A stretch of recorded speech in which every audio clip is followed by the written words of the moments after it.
to talk about something that has been in the news for several weeks. This big development that was supposed to be coming to Lake Murray plans to build hundreds of houses and a hotel and a marina and even a conference center on the shores of Lake Murray. Don't look like it is going to happen. It comes just a week after an overflowing crowd packed into Town Hall and all raised concerns about this future development. It's just the latest example of a large development in the region being scrapped or changed after some in the community stood up and opposed it. News 19's Becky Buds takes a look at the power of public engagement. 93 acres of prime property on Lake Murray will remain vacant for now. The town of Lexington had hoped to turn it into a lakeside resort community until the property owners pulled out following negative feedback from residents. Money cannot replace what we have here.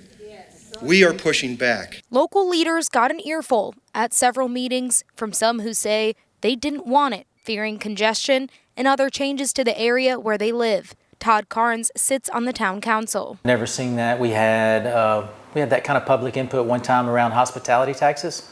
Never had it around a development. George Bullwinkle, the attorney who represents the property owners, saying in a statement, quote, "Regrettably, the annexation and zoning process has overshadowed the thoughtful plans that would have opened up community access to this beautiful location. This isn't the first time the voice of the community have ultimately led to the end of a project."